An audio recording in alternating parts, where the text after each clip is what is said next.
ಬಾಗಲಕೋಟೆ ಜಿಲ್ಲೆಯ ಗುಳೇದಗುಡ್ಡ ತಾಲೂಕಿನ ಕೋಟೆಕಲ್ ಗ್ರಾಮದಲ್ಲಿ ಎಲ್ಲಾ ಮಕ್ಕಳಿಗೆ ಒಂದು ಸುಂದರವಾದ ಅಂಗನವಾಡಿ ಕೇಂದ್ರವನ್ನ ಸ್ಥಾಪಿಸಲು ಬಾದಾಮಿಯ ಮತಕ್ಷೇತ್ರದ ಜನ ಮೆಚ್ಚಿದ ನಾಯಕರಾದ ಶ್ರೀ ಭೀಮಸೇನ ಬಿ ಚಿಮ್ಮನಕಟ್ಟಿ ಶಾಸಕರು ಇಂದು ಭೂಮಿ ಪೂಜೆಯನ್ನ ನೆರವೇರಿಸಿದರು ಮತ್ತು ಈ ಸಮಯದಲ್ಲಿ ಸ್ಥಳೀಯ ಮುಖಂಡರು ಹಾಗೂ ತಾಲೂಕಾ ಮಟ್ಟದ ಅಧಿಕಾರಿಗಳು ಉಪಸ್ಥಿತಿಯಲ್ಲಿದ್ದರು. ಹಾಗೂ ಈ ಒಂದು ಸುಂದರವಾದ ಅಂಗನವಾಡಿ ಕೇಂದ್ರಕ್ಕೆ 15 ಲಕ್ಷ ರೂಪಾಯಿಗಳನ್ನ ನೀಡಿದ್ದೇವೆ ಎಂದು ತಿಳಿಸಿದ್ದಾರೆ.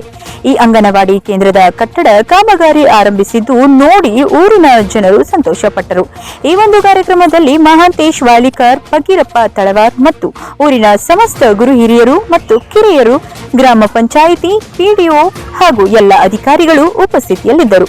ಮತ್ತು ವಿಶೇಷವಾಗಿ ರೇಖಾ ಮಾದರ್, ಹಿರಿಯಪ್ಪ ಮಾದರ್ ಅವರು ಜನಪ್ರಿಯ ಭೀಮಸೇನ ಬಿ ಚಿಮ್ಮನಕಟ್ಟಿ ಶಾಸಕರಿಗೆ ಸನ್ಮಾನ ಮಾಡಿದರು.